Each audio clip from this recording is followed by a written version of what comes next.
An afternoon in Semmering. It was late afternoon in Semmering, that gentle hour when the harsh brightness of the day began to soften, bathing everything in a warm, amber glow.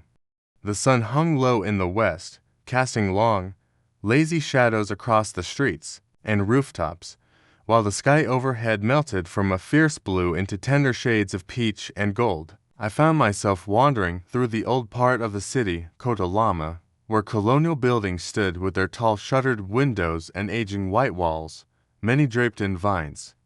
Their elegant facades bore the quiet dignity of time, cracked and weather-stained but still proud, whispering stories of centuries past. In the slanting light, even these faded buildings seemed to shine, their edges traced by golden highlights. Along the sidewalks, vendors were setting up for the evening crowd. Small carts appeared like magic, each with its own tempting aroma.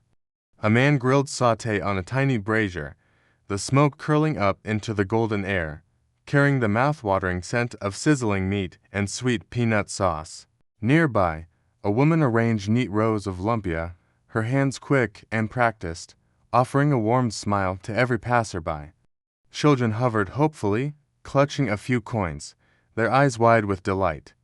Motorcycles buzzed by in a steady stream, their riders hunched slightly as if trying to dodge the last of the afternoon heat. Some had entire families perched on them, a father driving, a mother behind him balancing a toddler on her hip, and a small boy squeezed in front, hands clutching the handlebars with solemn concentration. Despite the steady traffic, there was no sense of frantic rush. It was as if the slowing day had persuaded even the busiest people to move a little more gently. As I walked, the city revealed countless small scenes of daily life. In front of a warring kopi, old men sat on low wooden stools, smoking kretek cigarettes that sent up fragrant tendrils of clove-scented smoke. Their laughter rang out in easy bursts, punctuated by the clink of glasses filled with sweet, thick black coffee. Across the street, a group of teenagers lounged around their parked motorbikes, teasing each other, faces lit up by shared jokes and the soft glow of the coming dusk. Down a narrow alley, I caught sight of a woman sweeping her doorstep, carefully brushing away the day's dust. A cat watched her from a sunny ledge, blinking slowly, its tail flicking now and then in lazy satisfaction. Further on, to small boys raced plastic cars along the gutter, their shouts echoing against the walls. Every now and then, they'd stop to wave at me, beaming with the open friendliness so common here. As the sun sank lower, the whole city seemed to exhale.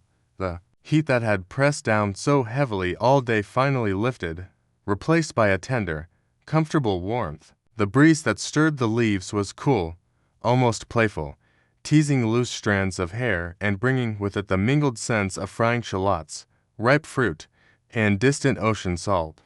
The sidewalks grew busier as people emerged from shaded homes and workplaces to enjoy the best hour of the day. Young couples strolled hand in hand, stopping to buy camper from street carts, the colorful shaved ice glittering with syrup. Office workers loosened ties and relaxed into plastic chairs at roadside stalls, plates of gorengan piled high between them, trading stories of their day. A bekik rolled slowly past, its driver pedaling with unhurried ease, humming a soft tune. Under his breath, in the passenger seat sat a grandmother clutching a small basket of vegetables, her face serene as she watched the passing world. Nearby, a busker with a battered guitar strummed old dangdut songs, his voice husky but warm. A small circle of children gathered around him, clapping along in delight. The sky deepened into a richer gold, then slowly shifted to dusky rose. Lanterns and simple string lights began to glow outside shops and warrings, their gentle illumination reflected in puddles left by an earlier brief rain. Somewhere, the call to Maghrib prayer rose, floating over rooftops, gentle yet powerful, momentarily quieting the chatter of the streets as people paused to listen. I wandered on until I reached a small bridge over one of Semmering's canals. There I stopped, leaning against the railing to watch the water slip by, catching fragments of the sunset in ripples of pink and orange. A flock of birds wheeled overhead, their silhouettes sharp against the brightening stars. For a long moment, I simply stood there, breathing in the calm that settled over the city. The noisy motorcycles, the calls of vendors, the laughter of families, it all wove together into a living tapestry that felt both vibrant and tender. The tiredness of the day seemed to melt away in this quiet pause. As night slowly wrapped itself around Semmering, lights continued to blossom one by one, and the streets took on a different sort of life. Food stalls brightened with kerosene lamps, the scent of nasi goreng and grilled seafood now drifting far on the cool air. Small groups gathered around tiny tables, sharing stories and easy smiles. Somewhere a radio played an old love song, its melody drifting down the street like a promise.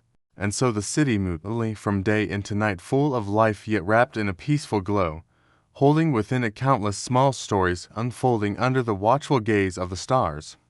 It was an ordinary Semmering afternoon turning slowly into evening, and yet it felt quietly extraordinary, rich with 1,000 unnoticed beauties, each one a small gift of this place and our dot. Absolutely. Here's an even longer, richer version of the story about a late afternoon in Semmering, adding more layers of observation, small side stories, passing conversations, personal feelings, and the transformation into early evening, so you can fully imagine wandering there for hours.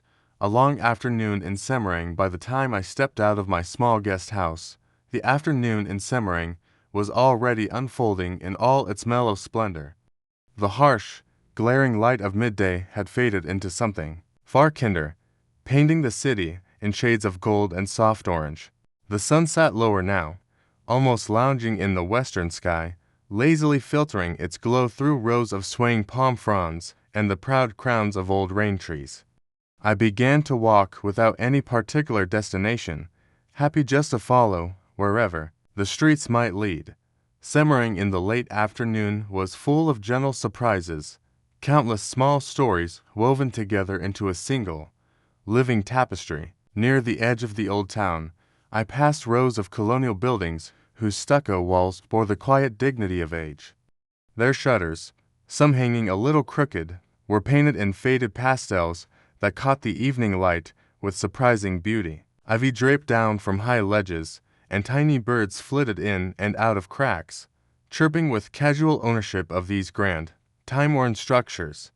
On a quiet corner, I found a small park where people were beginning to gather. Children chased each other over the grass, shrieking with delight, their sandals slapping wildly against the ground. A group of teenage boys practiced football with an old scuffed ball, calling out playful challenges, while a